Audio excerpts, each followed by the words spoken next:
नमस्कार दोस्तों, आज हम सुनेंगे पंचतंत्र की एक बहुत ही मशहूर और शिक्षाप्रद कहानी जिसका नाम है बंदर और मगरमच्छ। यह कहानी हमें सिखाती है कि बुद्धिमानी और चतुराई से किसी भी समस्या का समाधान किया जा सकता है। तो चलिए कहानी शुरू करते हैं। बहुत समय पहले की बात है। एक घने जंगल के बीच एक बड़ा और घना पेड़ था। इस पेड़ पर एक चतुर और चालाक बंदर रहता था। वह पूरे दिन पेड़ पर कूदता फांदता और मीठे मीठे फलों का आनंद लेता था। उसी जंगल के पास एक बड़ी नदी भी बहती थी, जिसमें एक मगरमच्छ रहता था। एक दिन मगरमच्छ ने बंदर को पेड़ पर बैठे देखा और उससे दोस्ती कर ली। दोनों अच्छे दोस्त बन गए और बंदर रोज मगरमच्छ को मीठे फल देता था। एक दिन मगरमच्छ अपनी पत्नी के पास गया और उससे बंदर की दोस्ती के बारे में बताया। मगरमच्छ की पत्नी ने चालाकी से कहा, अगर बंदर इतने मीठे फल खाता है तो उसका दिल कितना मीठा होगा। मुझे उसका दिल खाना है।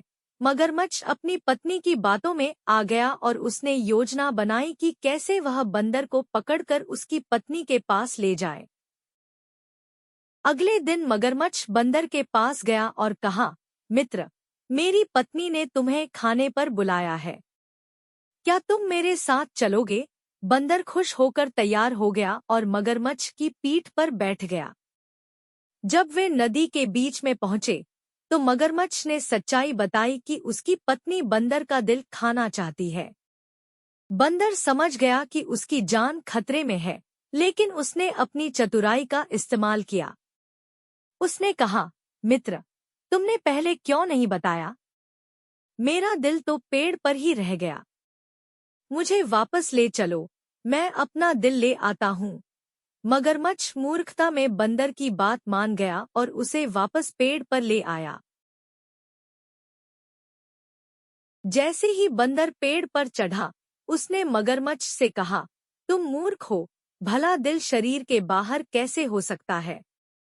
अब जाओ और अपनी पत्नी को सच बताओ। यह कहकर बंदर हंसने लगा और मगरमच्छ निराश होकर वापस नदी में चला गया। तो दोस्तों, इस कहानी से हमें यह सीखने को मिलता है कि संकट के समय में धैर्य और चतुराई से काम लेना चाहिए। अपनी बुद्धि का सही उपयोग करके हम बड़ी से बड़ी समस्या का समाधान कर सकते हैं।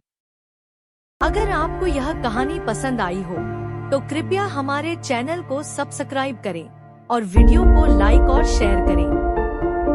धन्यवाद।